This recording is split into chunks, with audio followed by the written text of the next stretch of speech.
E aí, gente? Vambora? Domingo também é dia. Vamos, gente. Tudo bem? Sejam bem-vindos. Bem-vindas. Olha o homem, o Lazário Souza aí, ó. Boa noite, boa noite. Olá, E aí, senhor? olá, tudo Tudo bem? bom? Beleza. Tava Daniel, se você combinado demorasse, domingo? se você demorasse um pouquinho mais, Ah, Lazário Souza ia entrar aqui na live, cara. tu acha? É. Eu tô vendo o Fiquei dia que a pensando, de gente, repente, tô vendo o dia que a gente vai entrar e ele já está. já está, exatamente. Qualquer dia ele abre a live pra gente. É isso, é isso. O rapaz tava combinado domingo? Eu não sabia que Tava domingo combinado. tava combinado, rapaz? Não mete essa não, que tá lá no último, no último episódio a gente já falou que ia ter domingo. Eu Então, falei você isso? Eu falei falou, isso? É falou, tá mesmo, em cara? contrato. Cara, se você não aparece, porra, meta uma multa em você. Ai, eu nem sei, cara, o que acontece. Nem sei. Uma multa em rublos. Que eu Multa em vou rublos. ter que arrumar rublos para pagar. Vai. O preço do rublo vai até subir, tanto que você vai ter que comprar rublo aí. A Rapaz, cotação vai subir. O rublo se recuperou bem, rapaz. Se recuperou bem. Aí, o Leandro comprou selo já, tem que bota a mensagem aí, rapaz. Bota a mensagem aí Vou para as botar, vou pessoas botar. comprarem selos, rapaz. Vou botar. Peraí, planta. Ih, Daniel, que dia que é hoje? 38, 39, né? 38 e 39. Dias Então, 38 e Petit, 39 da guerra. dias 38. Fiquei sabendo que E... vai ter outro assunto aí, vai ter uns outros assuntos aí além da guerra, hein, Tanguy? Fiquei sabendo Não, disso mas aí, hein? tá incluído no contexto da guerra aí. Tá Calma Conex? aí. Tá Tá conexo. Conex. A guerra. Selos à venda. Aí, Selos. Cisne comprou selo, obrigado. Obrigado a todos e todas que estão chegando aqui na nossa live, domingo à noite. Vamos bater 200 pessoas já na live. Mariana comprou selo, obrigado, Mariana. O Léo também comprou, obrigado, Léo. Olha Beleza, aí. pessoal? Vambora. Ó, beleza, a galera tá entrando aí. Peticopa vai ter mais pra frente. Não, hoje não é Peticopa, não. Ah, mas para frente vai ter Mais Peticopa. pra Vai ser, frente vai ter que ter. a gente vai acompanhar a Copa do Mundo com esse olhar diferenciado. É Leonardo comprou isso. selos, obrigado, Leonardo. Aí, o pessoal comprando selo. Cristiano Cristiane, Carvalho, Mister Wayne comprou Mister também. Wayne, pessoal aí, Aline, obrigado a todos. Cris, obrigado, obrigado, obrigado. Pessoal chegando aí, Tanguy. É bom, a gente faz aqui um pequeno esquenta. A gente faz aqui um pequeno esquenta porque é importante, a voz vai Ah, olha aquecendo, o aí. pessoal vai chegando. Você tá vendo a mensagem da Desirê? Quero Não comprar vê. ações do Petit na bolsa. Viviane, Quero saber obrigado. quando é que vai ser o IPO. Você não abre IPO sem eu ficar sabendo, não, que também é motivo de processo, hein? Gente, eu queria dizer a vocês que eu vou ofertar o IPO do Petit Jornal na live, numa live secreta sem a participação do Tanguy. Estaremos, Bloqueado. estaremos nós, apenas nós. Aí a gente vai rachunchar aqui as ações e o Tanguy não vai ficar sabendo. Quando ele vir, já foi. Lazare Souza vai ser presidente do conselho, é isso? É uma boa, é um bom nome. Acho que é um belo Um bom nome nome. para o conselho do qual você não participará. Não participarei. Tá, Não, nem terá beleza. assento, nem representante. É Entendi, offshore. entendi. A gente vai abrir a gente vai abrir, cara. Estamos na dúvida. Pessoal, eu tô conversando com o pessoal aqui. Fica tranquilo aí, Tanguy. Deixa eu conversar aqui com o pessoal. Gente, eu tô pensando ou Ilhas Virgens Britânicas ou Caimã. Porque o Tanguy não vai Pô, ficar sabendo. Caimã, assim, sem eu ficar sabendo, mas Caimã parece uma boa, hein, cara. Caimã, né? Caimã eu gosto. Caimã acho uma boa pedida. Simpático, né, cara? Caimã é simpático, cara. E dá pra pegar uma praia boa também, né? Caimã já tem as praias É. de lá. Ó, Clima Napoli bom, Neto cara. comprou, R Lobo.jpg comprou também. Jéssica Jéssica, Dias, muito obrigado, obrigado. Jéssica. Sônia M. Sônia, Decor. A Sônia é uma das tá pessoas mais sempre. constantes, está sempre aqui, Sônia não tá sempre abandona a aqui. gente, dia nenhum. Pô, obrigado, Sônia. Obrigado por nos prestigiar. Emirados Árabes. Ó, Pô, Emirados Árabes é uma boa sugestão, hein, Tanguy, pô, mas pro é mais longe, IPO. né, cara? Ah, Pô, mas aí Liscamã, Porto Boa, que sei lá, é mais perto, perto. né, Mas, cara? Mas mas também perto, tem né? menos voo também. Emirados Árabes também tem mais voo. Olha Enfim, aí, o pessoal tem tá que dizendo que o pensar na Lazari tá logística sendo aí. favorecido pela oligarquia do Petit, Tanguy. Veja você. Olha E aí. você viu que apareceu aqui o Caio Anônimo, colocou a hashtag Team Tanguy, ou seja, terei Ah, informantes. Tá? pô, gente. Aí me quebra, né, Esse que é o gente? Aí me ponto, esse que é o quebra, ponto. informante. É isso. Isadora comprou selo, obrigado, Isadora. Cartagena, Cartagena. Aí, olha Cartagena aí. também? Não, Cartagena não é paraíso fiscal. Ou o Não, não Douglas é. está lá. Ah, Não então. Não é? adianta. Não. Luxemburgo é. Pô, Luxemburgo é. Luxemburgo é bom, hein, cara? Pô, Luxemburgo é bem Luxemburgo, simpático, hein? pô, uma bela ideia, hein, cara? Pertinho da França, pertinho da Alemanha. Bem simpática a ideia de Porra, legal, hein? Luxemburgo. É, Luxemburgo é. Portugal não é não, cara? Parece fiscal devia ser, cara. Que A daí a gente podia Madeira. atrair A investimento. Madeira é. A Madeira Ah, é. então. Pô, olha aí. A Ilha da Madeira é. Ah, Liechtenstein, ó, Liechtenstein é bom. Liechtenstein é ali já do lado da Suíça, né? Lá pro lado de lá. Lá É, mais perto da Áustria. Então isso. é pro Bom outro também, lado. bom também, bom também. Pode ser também. Com a boa, com a boa. Olha aí. Acompanhando o França Petit não. Jornal do França não tem México. condição. Suíça não dá mais para Ah, confiar, gente. Não dá mais para não dá. confiar. Não dá É, mais. tá dando nome já, não tem A como. Suíça cagueta geral, né? Aí fica ruim, né? Porra, a E a gente Suíça abre. agora tá numa de querer ficar bem com, sabe, bem com a galera. Aí, pô, É. já Não, não dá. denuncia quem é. Não, não tem Não, como. não A dá. Suíça. Seychelles é uma boa, Tegui. Seychelles é longe, ninguém vai Pô, achar Seychelles no Seychelles é mapa. bonito também. Seychelles é bonito pra caramba, cara. É Te contar. bonito, rapaz, é bonito. E ninguém sabe onde fica no mapa. Isso é bom É também. verdade. É Os verdade. policiais não vão saber, mas Seychelles é onde, gente? Caimã eles vão saber onde é. É, Caimã já tem no Luxemburgo e mapa. É. tal, Já acha mais Liechtenstein. fácil e tal. É Mas verdade. Seychelles, os caras vão ficar mais Ah, aonde não. mesmo? Paraguai O não. quê? Porra, Paraguai Paraguai não tem não? condição. Não, Paraguai não tem condição. Não, Paraguai, Zona, Paraguai não dá. Zona Franca de Manaus, Tegui. Que tal? Mas aí é. Não, mas aí não vai rolar. Aí Mas é pra não tem indústria, condição. né? É pra É, indústria, né? é, É pra indústria. Criptomoedas. é isso. Vamos começar, Daniel? Tem quase 300 pessoas aí já. Então vamos nessa, Teremos Polônia. gente. A Polônia está descontrolada, Daniel. Vamos falar hoje da Polônia. Não é possível, Polônia cara. Não é está possível. absolutamente fora da casinha. Não está se aguentando. A gente vai falar da Polônia hoje, que a Polônia é um assunto necessário. Alguém tem que dar um Rivotril para a Polônia. Vambora. Palácio Guanabara tá aqui. O pessoal sugeriu aqui. É aqui do lado. Querendo dar um pulo lá, já fecho tudo. A Ilha Aí, enquanto o Gerson é Cruzeiro tá bom. galera Ilha da Gerson é milícia. bom também. Ilha Gerson. Olha aí. Vamos nessa. Beleza, vamos embora. Gravando aqui, Daniel. Olá, gente. Bem-vindos a mais um Plantão Petit. Esse encontro diário entre esse que vos fala, Daniel Souza e Tanguy O Bagdadi, para repercutir um pouco os acontecimentos da guerra entre Rússia e Ucrânia. Estamos gravando esse episódio numa live no Instagram. São exatamente 22 horas e 8 minutos do dia 3 de abril. E com isso, está datado aqui o nosso encontro que vai falar sobre os dias 38 e 39 da guerra. Tudo bem, Tanguy? Vamos nessa? Vamos lá, Daniel. Vamos lá para a cobertura de mais um dia de conflito, portanto. E hoje, Daniel, assim, muita gente que acompanha o Petit Jornal aqui talvez tenha se deparado com talvez o tema mais importante, né, pelo menos dessa parte inicial da live, na qual a gente fala sobre a situação em campo, né, a situação da batalha em si, da guerra em si, da parte militar. E hoje a gente chegou num dia assim, de tristeza profunda quando a gente olha para o cenário da guerra, porque a gente sabe que a guerra em si já é algo doloroso, é algo triste, é algo que traz assim, consequências muito graves para muita gente. E um dos pontos mais importantes, na verdade, é a perda absolutamente desnecessária, brutal de vidas civis, né? E hoje a gente teve, de fato, assim, um dia difícil, complicado, principalmente por causa das imagens que vêm chegando dos arredores de Kiev, né? A gente está falando principalmente da cidade de Bucha. A gente falou sobre Bucha aqui. Bucha fica do lado de Irpin. Irpin também é uma cidade que já apareceu aqui diversas vezes.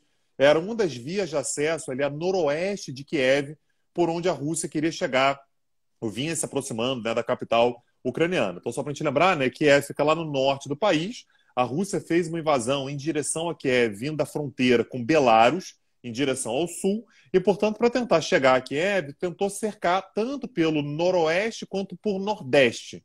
Teve uma dificuldade horrorosa de fechar, de fato, o cerco contra Kiev no sul, então Kiev continuou sendo abastecido pelo sul, e, portanto, as áreas que ficaram mais conflagradas foram exatamente as regiões do noroeste e do nordeste de Kiev. Lembrando, ao norte não faz muito sentido, porque você tem o rio Dnepr, né, que acaba criando uma barreira natural no norte da cidade.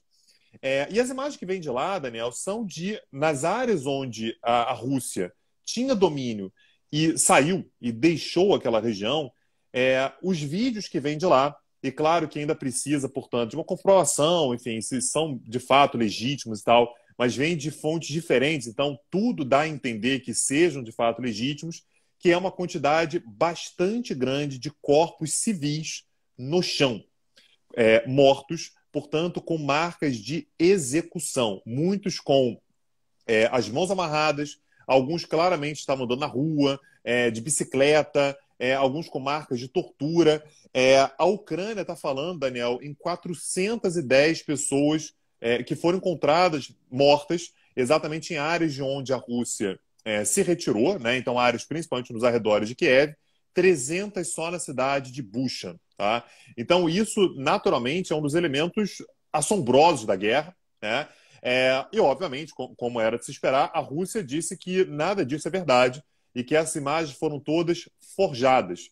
Inclusive, um oficial russo chegou a dizer que, olha, num desses vídeos aí, um dos supostos mortos mexe a mão, né? O que seria, portanto, uma prova de que seria apenas uma pessoa fingindo estar morta ali. Assim, eu vi alguns vídeos, tá? Até para poder me preparar aqui, não recomendo, tá? Mas eu vi alguns vídeos e tem alguns ali que não tem condição. Assim, tanto, obviamente, não é nada fingido, nem nada disso. E aí a Rússia chegou a dizer o seguinte: olha, isso tudo é forjado, tá? Não aconteceu, muitas dessas pessoas não estão mortas, são pessoas que estão ali representando e tal, e se houve mortos, essas mortes aconteceram por bombardeios da Ucrânia. Então, no momento em que os russos estavam se retirando, o exército ucraniano fez bombardeios, o que levou, portanto, a baixas civis. Agora, execução não aconteceu, segundo a Rússia. E aí, palavras de efeito, inclusive, né, disseram que essas imagens foram forjadas de modo a servir a mídia ocidental. Né? São basicamente civis se fingindo de mortos e que, se houve civis, mais uma vez, foram atacados pela Ucrânia. E aí a Rússia, exatamente para dar veracidade a essa alegação, enfim, que ela não está envolvida nisso, inclusive a Rússia convocou uma reunião de emergência no Conselho de Segurança da ONU. Lembrando, a gente está gravando essa live aqui no domingo à noite, né? São agora 22h13. Na segunda-feira de manhã, portanto, amanhã de manhã, se você está ouvindo na segunda-feira, hoje, né? No dia que você está ouvindo. Então, nessa segunda-feira de manhã, deve acontecer uma reunião emergencial da ONU convocada pela Rússia para falar sobre a situação de Bucha. Basicamente, dizendo que, olha, estão tentando imputar a Rússia a um crime bárbaro como esse. Naturalmente, o Zelensky já está falando de genocídio, né? São atos genocidas. A Human Rights Watch, que é uma ONG que fala naturalmente sobre direitos humanos, dizendo que há claríssimos indícios de crimes de guerra. Enfim, então isso é mais um elemento que vai elevar muito o nível de tensão em torno da guerra, principalmente com o crescimento das sanções mais pesadas contra a Rússia, mais pesadas ainda. Então, a Alemanha, por exemplo, né, eu acho que esse é um ponto que você vai querer falar, já está engatilhando ali algumas sanções um pouco mais pesadas contra a Rússia, Daniel. Eu tive olhando alguns desses vídeos, eles são bastante fortes e impressionantes, me pareceram críveis, né, dentro do contexto que eles acabaram sendo ali filmados e assim por diante. O fato de você ter diferentes fontes realmente dá a entender que a veracidade é provável. E sim, na medida em que essas informações circularam, foram colocadas, engatilhadas novas sanções à Rússia por conta da realização do que seriam crimes de guerra. Não é a primeira nem a segunda vez que a gente fala sobre crimes de guerra ao longo desse mais de um mês de acompanhamento do conflito entre Rússia e Ucrânia. E me parece que alguma coisa muito grave aconteceu ali. Né? Mesmo que a Ucrânia esteja superestimando os mortos, falando em mais de 400, se for metade disso, já é muita gente. Se for um quarto disso, já é muita gente. Quer dizer, é um procedimento que me parece, nesse caso, bastante sistemático, caso efetivamente se comprove. E o pronunciamento do Zelensky foi 2, 3, 4, 5 graus acima do que ele costuma usualmente fazer. Né? Ele fez um pronunciamento em russo, e aí me parece que foi de propósito. Ele faz ali um direcionamento e um discurso às mães dos soldados russos, esperando que, de alguma forma, essa mensagem entre em território russo, questionando justamente o comportamento desses soldados, questionando os seus líderes e assim por diante. Então, é um elemento que coloca sempre a guerra numa chocante realidade. Quer dizer, porque aí você já não está mais falando de um conflito meramente militar, você não está falando de uma disputa por território, você está falando de pessoas torturadas e assassinadas no meio da rua, simplesmente porque são ucranianas. Né? Então, isso coloca, sem dúvida alguma, o conflito no outro patamar, e por isso aí o desejo de eventualmente novas sanções serem colocadas, além do fato de cidades ucranianas estarem sendo literalmente terraplanadas. Né? É, Que, aliás, é até um modus operandi que foi utilizado na Síria. Né? Daniel, com um padrão, né? Assim, eles estavam assassinando, na verdade, as pessoas que foram encontradas mortas são homens em idade militar, tá? Então, ali numa idade que poderiam eventualmente ser incluídos em algum tipo de combate, enfim, estavam em idade de combate, enfim. Então, esse acaba sendo um elemento sistemático também no padrão das pessoas que estão ali a se confirmar, mais uma vez, a gente não tem certeza que as imagens são legítimas, não duvido de absolutamente nada, nem que é, nem que não é, mas que, assim, que é perturbador, pelo menos, isso é. O Zelensky falou ainda que assim, os corpos apresentam marcas de tortura, minas terrestres foram largadas nessas áreas, inclusive alguns corpos estavam com minas terrestres próximos a si, ou seja, meio que uma ideia de que se alguém fosse socorrer ou tentar chegar naqueles corpos, uma mina poderia explodir, então meio como armadilhas. Né? Então, enfim, há algo a se observar com muita atenção ao longo dos próximos dias. E aí, Daniel, a Christine Lambrecht, né, que é a ministra da Defesa da Alemanha, disse que, diante das atrocidades em Bucha, o bloco deveria, de forma mais rápida do que o previsto, banir as importações de gás natural russo. Isso é algo que a gente vem acompanhando aqui dia após dia. A Alemanha estava numa preguiça danada para anunciar isso. Não, a gente vai, mas a gente tem que ver quando é que vai ser, né? Sempre um negócio meio futuro, a gente vai ter que se planejar e tal. Então, mais uma vez, o que a ministra da Defesa da Alemanha está dizendo isso tem que ser antecipado. Isso, acho que de acordo, diante do que está acontecendo agora, isso vai acabar acontecendo mais cedo.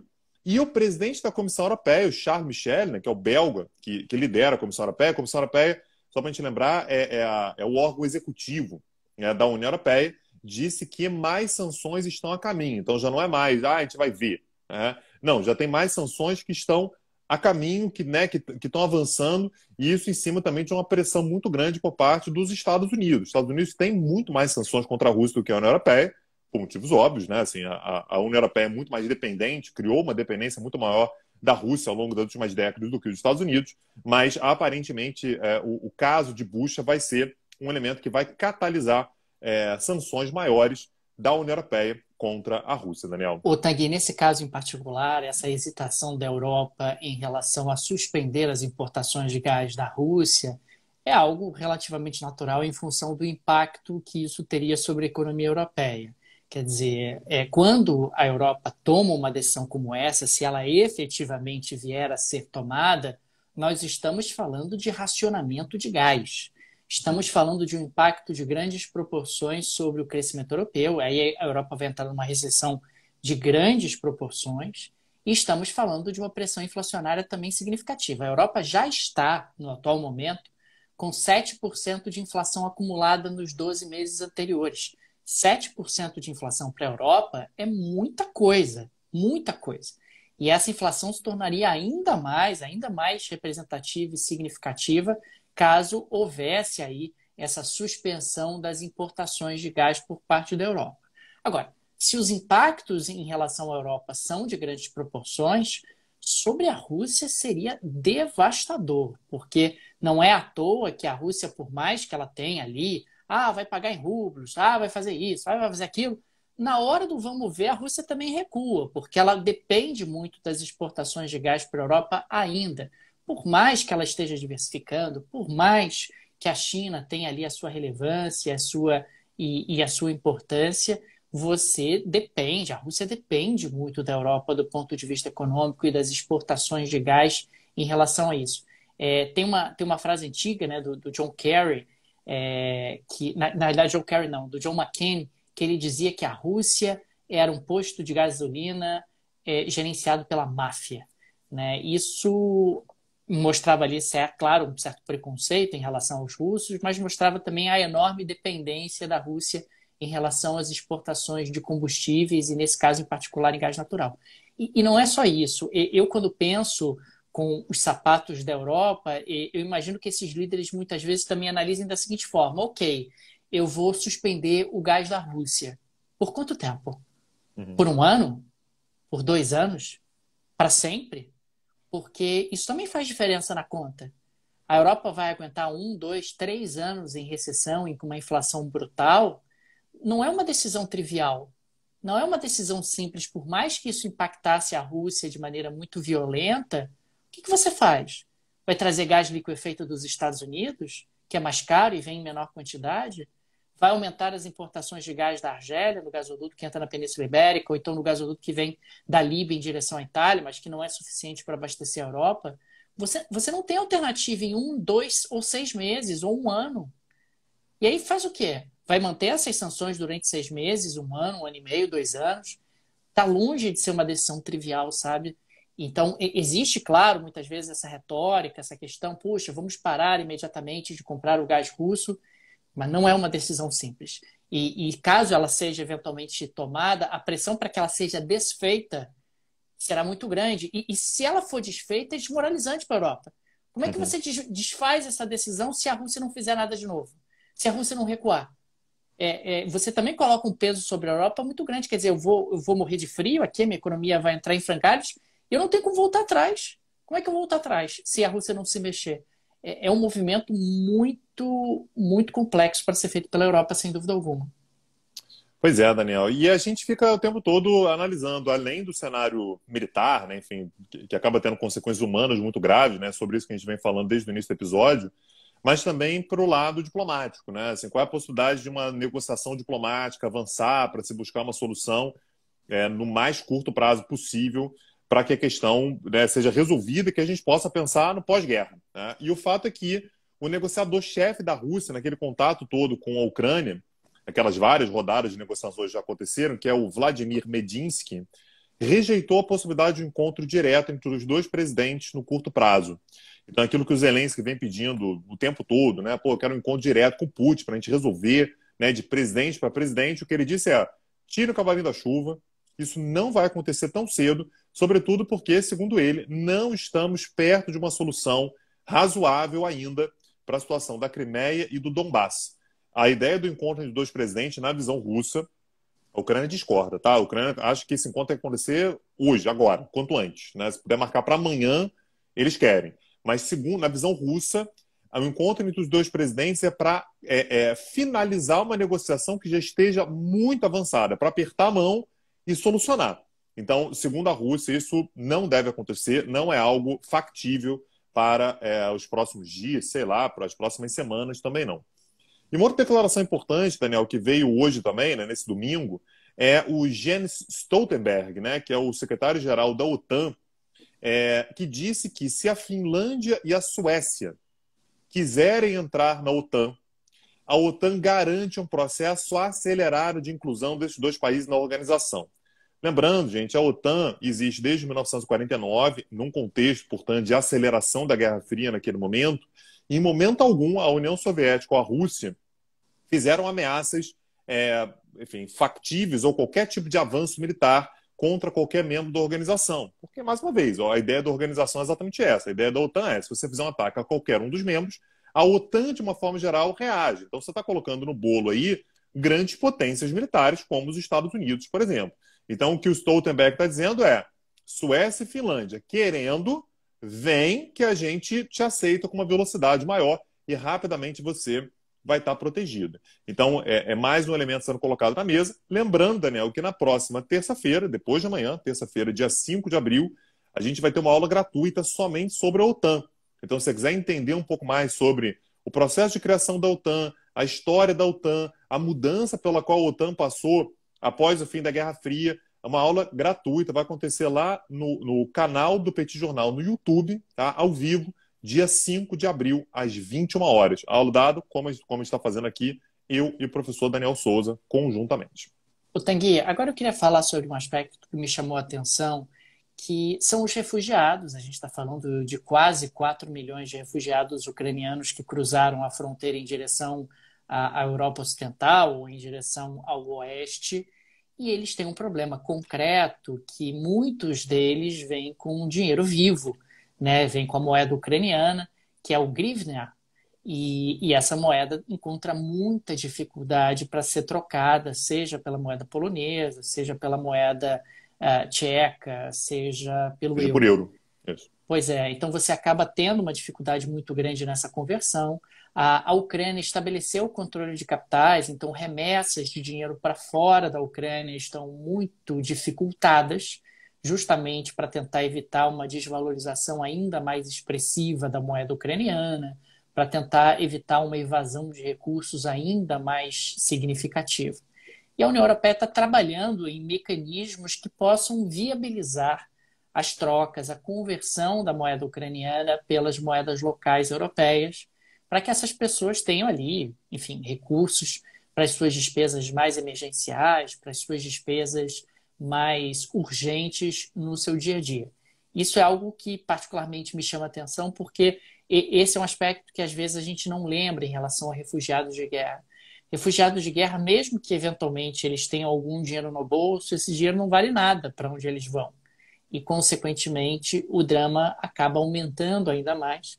De repente, buscar um mecanismo, buscar uma alternativa para que essa moeda ucraniana seja aceita pelos países do bloco europeu, me parece uma ótima ideia, uma ótima iniciativa da União Europeia. Outro ponto que me chamou a atenção: os Estados Unidos anunciaram mais 300 milhões de dólares em assistência e segurança. Consequentemente, já são 1,6 bilhão de dólares prometidos pelos americanos em assistência de segurança para a Ucrânia. Então, a gente está falando aí de um valor representativo, de um valor que está longe de ser pequeno dentro desse contexto, e cada vez mais os americanos vão oferecendo ajuda em segurança, ajuda em dinheiro aos ucranianos, fora as outras nações que a gente tem elencado aqui ao longo dos últimos dias, que vão fornecendo blindados, armamentos, armas antitanque e assim por diante, o que acaba sendo um fator que ajuda, sem dúvida alguma, na defesa da Ucrânia e tem levado aí a baixas bastante razoáveis por parte da Rússia. E um outro aspecto que também me parece importante foi uma declaração que foi de sexta-feira, mas eu acho que vale a pena a gente recuperá-la. A economista-chefe da OCDE, da Organização para a Cooperação e Desenvolvimento Econômico, a Laurence Boone, ela destacou que os governos não estão, na avaliação dela, suficientemente cientes das consequências econômicas mais duradouras da guerra e das sanções. O que me parece uma declaração bastante lúcida. Quando eu vejo realmente as ações políticas e a colocação das sanções, me parece que realmente os diferentes governos não têm exata noção, ou não estão sequer avaliando isso por conta da emergência da guerra, por conta da emergência de medidas que acabam sendo adotadas por serem consideradas prioritárias, mas não estão levando em consideração os impactos econômicos que isso pode gerar em médio e longo prazo. Impactos em termos de inflação, impactos em termos de recessão, impacto particularmente sobre os mais pobres, aqueles que têm maior vulnerabilidade econômica e social. Todos esses elementos são efeitos alongados do conflito, na opinião dela, que pessoalmente eu concordo, e que nós ainda não temos exata noção do tamanho desses impactos e de quanto tempo eles irão durar. Mas o fato é que os impactos virão. Mesmo que a guerra acabe amanhã, mesmo que as sanções acabem amanhã, nós temos aí uma desorganização de grandes proporções, que, aliás, não é causada apenas pela guerra entre Rússia e Ucrânia. Agora a gente tem a cidade de Xangai vivendo ali mais lockdowns, a China tendo problemas na sua produção industrial, de novo uma crise de containers. O mundo está realmente muito desorganizado do ponto de vista de cadeias globais de valor, do ponto de vista de redes de suprimentos, e isso vai trazer consequências graves em termos de crescimento, em termos de inflação, em termos de emprego, impactando a vida das pessoas. Beleza. Daniel, queria ampliar um pouco a análise que a gente está fazendo aqui sobre o conflito e trazer alguns cenários, que eu, na verdade, alguns casos, né, que eu acho importante para a gente conseguir ter uma visão do todo. O primeiro deles foi a declaração do patriarca Cirilo, né, o patriarca da Igreja Ortodoxa Russa, que falou que os russos devem se unir em torno do amor que a Rússia nutre pela paz. Ele tá fechado com o Putin, né, cara? Fechadaço, Impressionado, Daniel. fechadíssimo, né? Então, na verdade, esse está me chamando a atenção. Assim, às vezes eu fico curioso para tentar imaginar como é que a ala religiosa russa está lidando com a coisa. Então, a declaração do patriarca Cirilo hoje, né, Kirill, né, em Rússia, né, patriarca Cirilo, trouxe de que o que a Rússia faz é amor pela paz. Então, aquilo que ela está fazendo na Ucrânia nada mais é do que amor pela paz. Então, essa ação russa na Ucrânia, segundo o patriarca Cirilo, é uma luta contra a decadência ocidental. É como se a Ucrânia estivesse caído nessa decadência moral do Ocidente, sobretudo com a sua aceitação, a sua livre aceitação à homossexualidade. Então, segundo ele, o grande problema pode ter a ver com a OTAN, pode ter vários motivos, mas o grande problema é o fato de que a Ucrânia se sente um país ocidental e, ao se sentir um país ocidental, acaba se deixando levar pela libertinagem do Ocidente, que acaba sendo simbolizada pela livre aceitação à homossexualidade, segundo ele. Isso cai feito uma luva no discurso do Vladimir Putin, né? E esse discurso do patriarca é particularmente importante para a gente lembrar sempre: Vladimir Putin não é comunista, Vladimir Putin não é de esquerda, o regime russo não tem nada a ver com isso. É um regime profundamente conservador, profundamente ligado às autoridades religiosas da Rússia, às autoridades cristã-ortodoxas. Essa guerra tem um quê religioso na Rússia, um quê, exatamente como o Tanguy colocou há pouco, a Ucrânia, o Ocidente, eles são a perversão moral, eles são a degradação moral. A Rússia, ela tem a obrigação de salvar o planeta desse processo que está sendo vivenciado e capitaneado por países como os Estados Unidos e como os países da União Europeia. Gente, se você já ouviu algo parecido no Brasil, não é uma mera coincidência. Se você já ouviu algo parecido nos Estados Unidos de Donald Trump, isso não é uma mera coincidência. Ou seja, existem organizações internacionais, existem forças internacionais que querem impor uma determinada agenda, que querem levar o mundo para uma degradação moral, e a Rússia é um dos bastiões contra isso. É por isso que conservadores, e aí conservadores muito entre aspas, né, do mundo, se unem ao Vladimir Putin e acham que o Vladimir Putin está correto e ele está enfrentando justamente essa degradação moral que a Ucrânia representa quando quer entrar para a OTAN, que a Ucrânia representa quando quer entrar para a União Europeia. E não é somente na Rússia, né? Hoje a gente tem uma eleição, Daniel, que é importantíssima para esse tabuleiro inteiro. Então, assim, falando sobre no plantão aqui, é importante falar sobre isso, que é a eleição na Hungria. Tivemos hoje uma grande vitória de Viktor Orbán.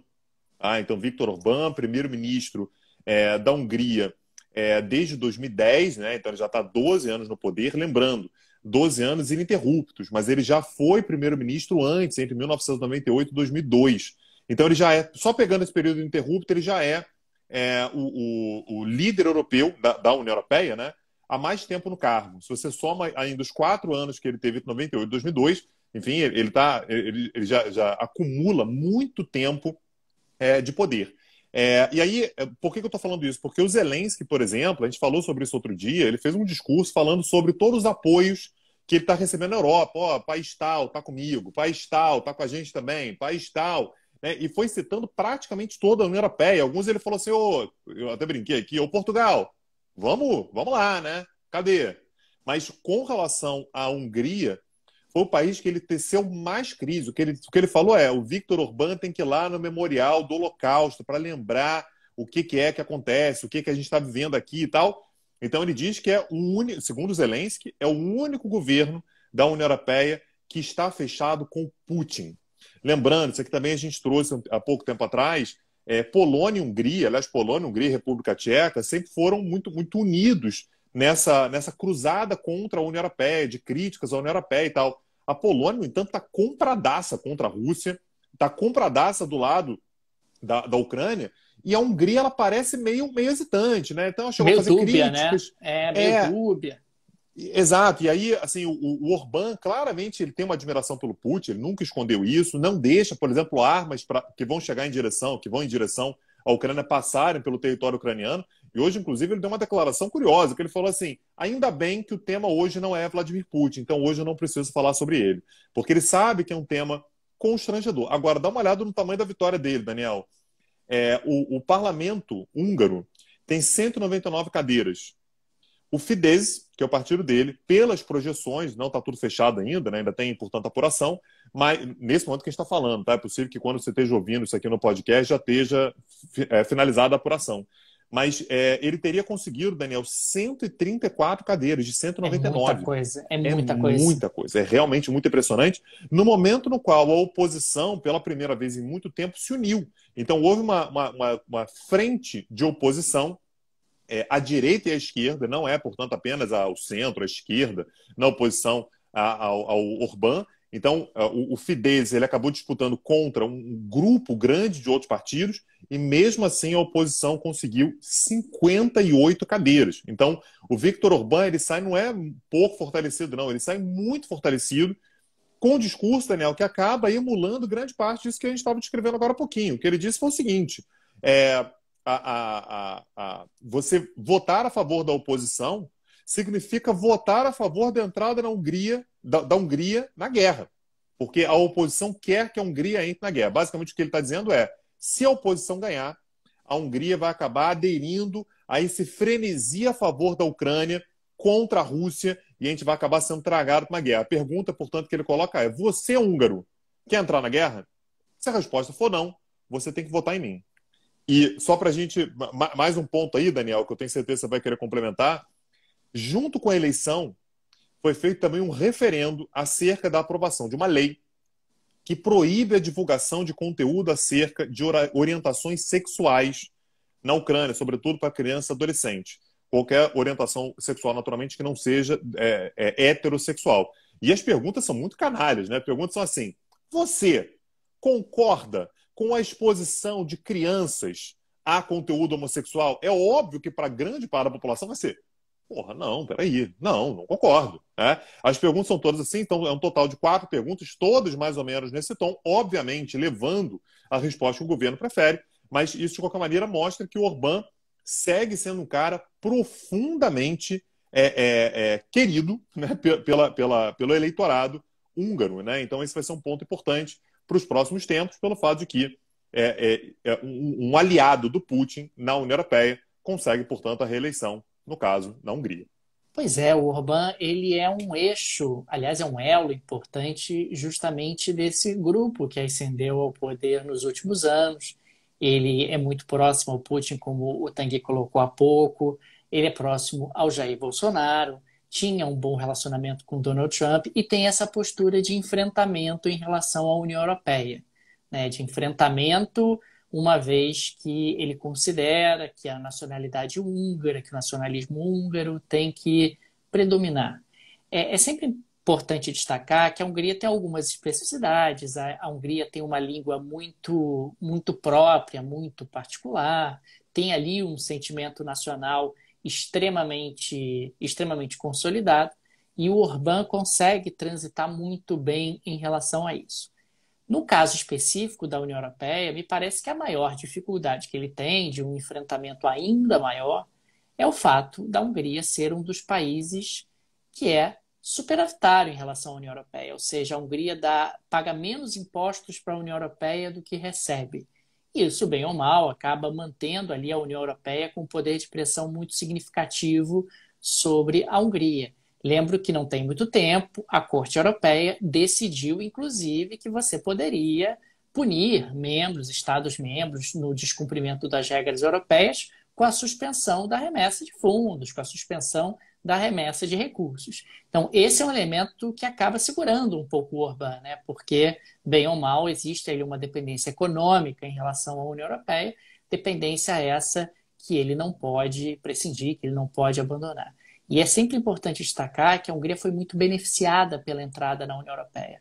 A Hungria não tem o euro, A Hungria tem uma posição geográfica ali central, do lado da Áustria, bem perto da Alemanha, e, consequentemente, pode ser utilizada como plataforma de exportação para esses mercados centrais com um alto grau de competitividade, uma vez que não tem o euro e tem a sua própria moeda, que é bem desvalorizada em relação ao euro.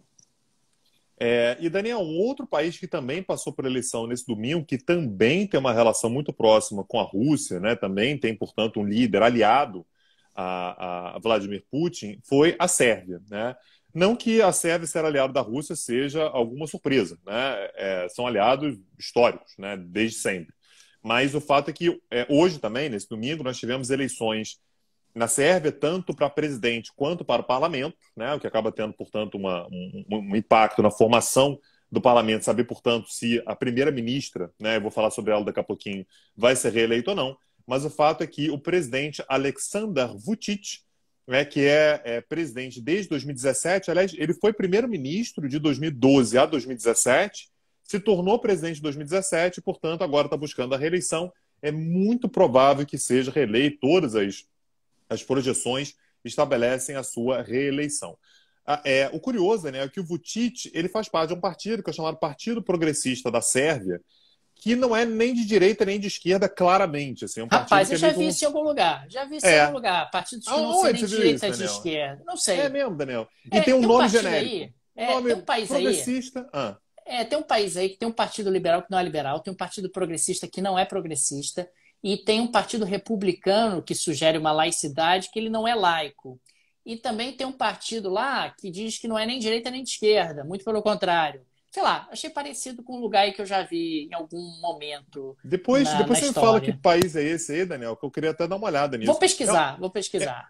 é um país que era uma colônia portuguesa, e quando fez a independência, o português ficou no poder? Era É isso? possível, é Tá. possível. É, Que, não, porque aliás, é esse tipo de coisa algo acontece. exótico, né? Você faz a independência e a metrópole continua no poder, né? É. Exótico isso. Não, mas acontece, né? Tem lugares que acontece isso. Depois eu vou até tentar lembrar que país é esse aí que você está falando, Aliás, Daniel. Tanguy, explique para um estrangeiro que o príncipe regente da metrópole proclamou a independência da colônia, se tornou rei da metrópole, ou melhor, rei da colônia e depois virou rei da metrópole. E deixou dois Daniel, filhos.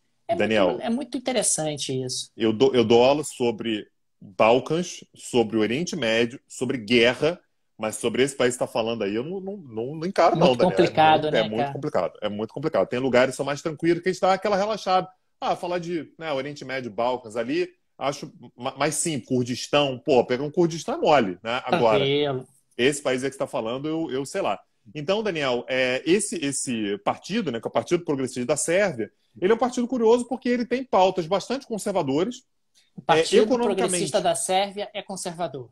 é conservador Interessante. em determinadas pautas, tem uma postura diante da economia que é claramente liberal, mas, por exemplo, a primeira-ministra, que é desse partido, é a única mulher homossexual, declaradamente homossexual, como chefe de governo, né, que é a Ana Brnabić. É provável que ela, inclusive, permaneça no cargo, vamos saber nos próximos dias, mas o fato é que esse partido, o Partido Governista, está muito à frente, né, tá muito bem enfim, nas sondagens eleitorais, nos prognósticos eleitorais, e é provável, portanto, que nós tenhamos a renovação, na verdade, a manutenção do governo no poder. De novo, é um grande aliado do Putin e que tem também a lógica do nacionalismo muito forte. A gente já comentou isso aqui várias vezes, sobre, por exemplo, os avanços que o Vučić vem fazendo com relação ao Kosovo, vem voltando a falar sobre o Kosovo.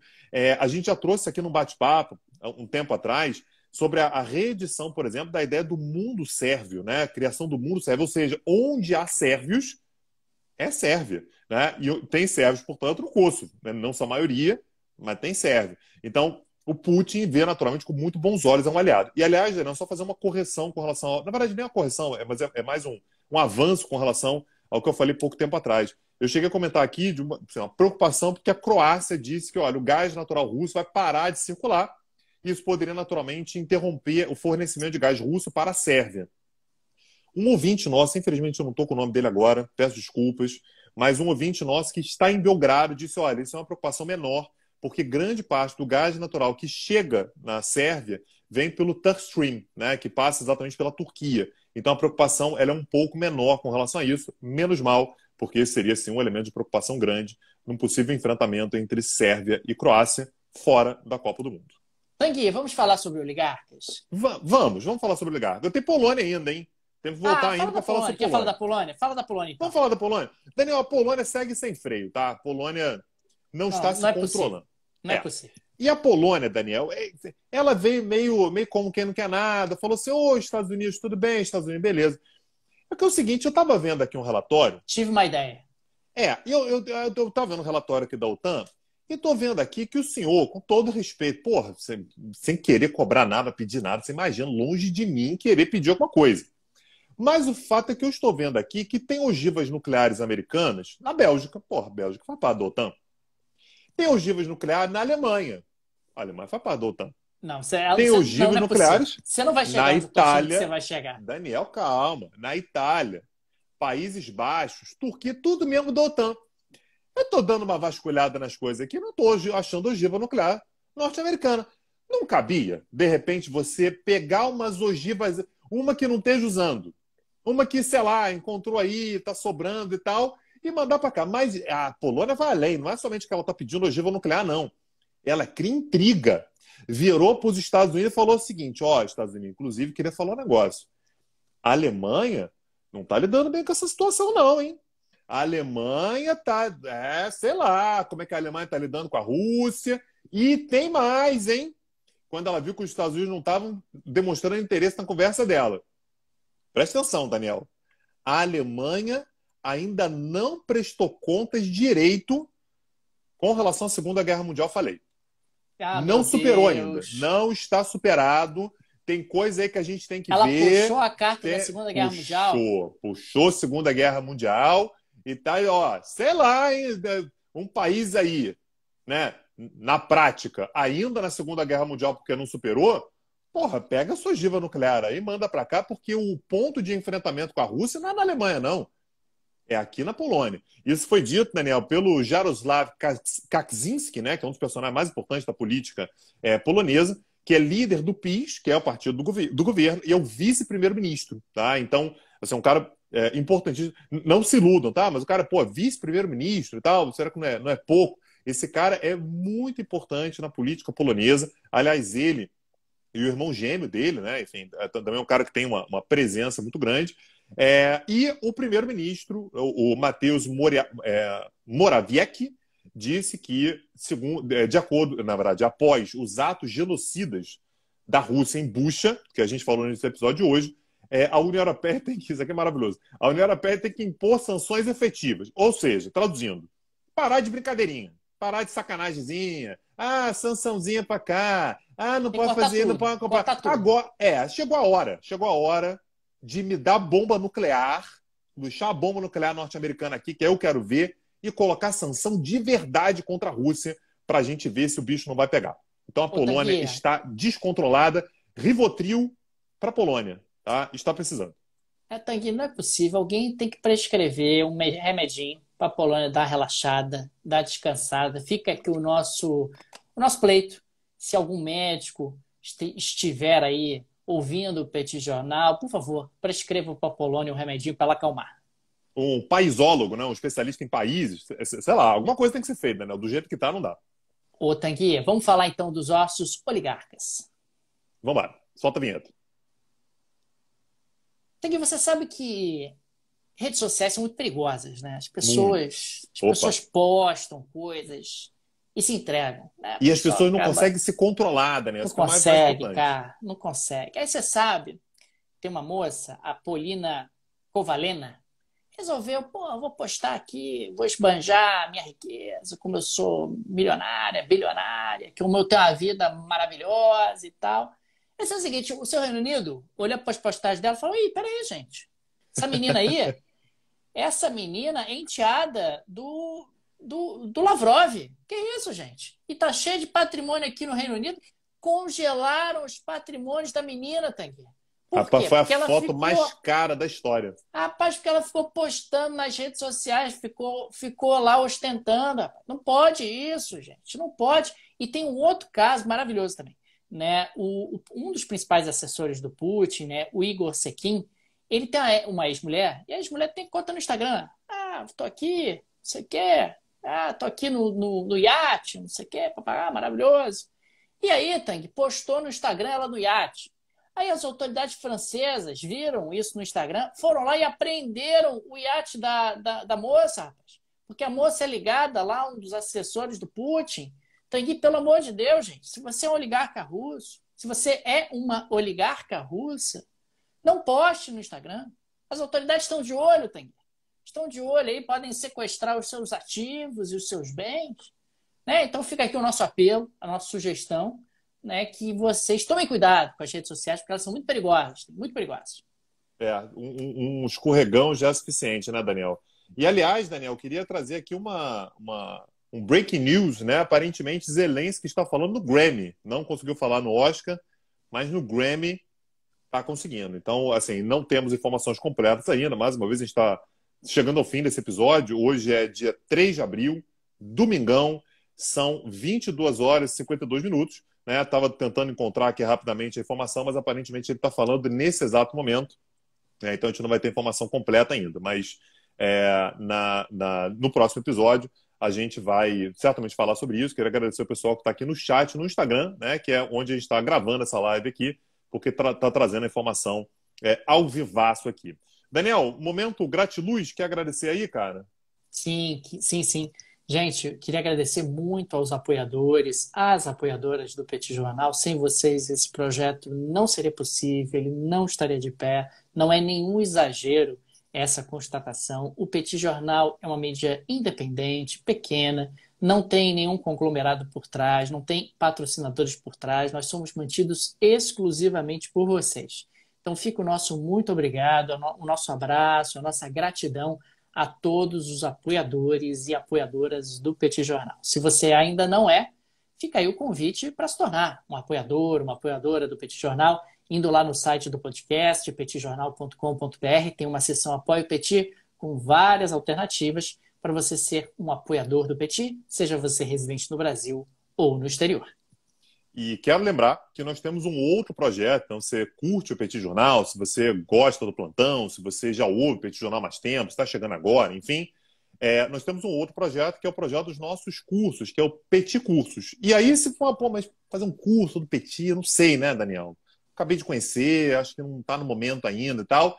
A gente vai ter uma aula gratuita que vai acontecer nessa terça-feira, às 21 horas, terça-feira, dia 5 de abril, às 21 horas, no YouTube do Petit Jornal. Tá? Então você entra lá no canal, já está inclusive lá, se você quiser botar sininho, se você quiser entrar no site petitcursos.com.br, você consegue se inscrever por lá também, para ser avisado e tal, para você conhecer qual é a proposta dos cursos. E essa aula gratuita vai ser exatamente sobre a OTAN. Pô, a gente fala sobre a OTAN todos os dias aqui, né, Daniel? Não tem como falar sobre um conflito entre Rússia e Ucrânia sem falar sobre a OTAN.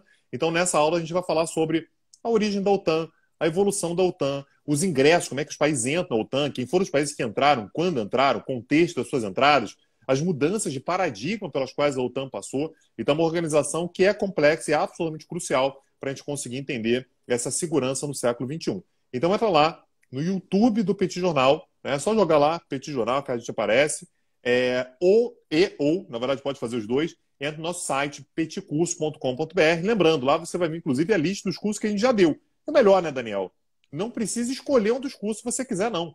Você se tornando aluno do Petit Cursos, você passa a ter acesso a todos os cursos já gravados pelo Petit Cursos desde a sua origem. Já tem mais de 2 anos que a gente produz conteúdo, tem aula sobre tudo que você possa imaginar. Eu tenho certeza que vários temas que estão lá vão te interessar bastante. Maravilha. Fica então o nosso agradecimento. Um abraço a todos e até a próxima. Valeu, tchau, tchau. Pronto. Chefe. Foi coisa boa, né, gente? Uma livezinha, domingo à noite, Tanguy. Rapaz, o Zelensky está falando no Grammy, do bunker, Daniel. Olha aí, olha aí. E você achou que o rapaz não ia longe? Adivinha qual é a roupa que ele tá, Daniel? Verde militar. Porra, eu acho que ele tá com uma só, cara. Ele não lava essa roupa tem uns 6 meses já, cara. Mas, rapaz, deve tá com problema de lavanderia na Ucrânia. Será, Imagino. cara? Eu acho que deve estar com Uma guerrinha dificuldade. de nada. Será que não consegue mais lavar É, roupa, não, Daniel? acho que não, cara. Como é Uma que guerrinha light dessa? consegue a lavanderia uma hora dessa? A dificuldade dessa? É É muito mesmo? difícil, rapaz, muito difícil. Caramba. Aí, Will comprou selos. Obrigado, Will. Estamos Porra, aqui o ainda Will. vendendo selos. Aparece um Will, agora a gente fica até preocupado, né? O Will, a última vez que apareceu um Will no domingo aí, cara, rolou até tapa na cara. Obrigado, Will. Gente, os selos estão à venda aqui, lembrando, muito importante vocês estarem aqui, assim, assistindo a gente. Eu sei que tem uma galera que está aqui que recomenda o Petit Jornal. Pô, pra gente é fundamental. Deixar um abração pro pessoal que está assistindo a gente no YouTube, tá? Também fundamental. Como é que se fala no YouTube, Daniel? Se inscrevam, Se ative o inscreva no sininho, canal, ativa o se inscreva no sininho. canal, ative o sininho, né? Se você está ouvindo a gente aqui pelo Instagram e não está inscrito no nosso canal do YouTube, se inscreve lá, para a gente é muito importante, porque ajuda muito, né? Assim, tem algoritmo lá que ajuda a divulgar mais o Petit Jornal. Então, muito obrigado para quem está acompanhando. A Bia comprou selo aí também. Muito Obrigado, obrigado, Bia. Bia. E vamos ficar atento aí, Daniel. Acho que até amanhã a gente vai ter bem mais novidade. E amanhã a gente repercute aí o discurso do Zelensky no Grammy. Nem sabia que ele ia Maravilha. falar, cara. Não sei nem se estava planejado isso. Mas, enfim, Ó, o Marcos apareceu comprou lá. selo. Obrigado, Marcos. Obrigado, Marcos. É isso, Daniel. Pô, domingo tá É bom, né, isso. cara? Vamos, Tá vamos se bom. despedir logo aí. Vamos Uma parar de horinha de enrolação. live. Tá Valeu, bom. gente. Beleza. Tchau, Valeu, gente. Tchau, tchau. tchau.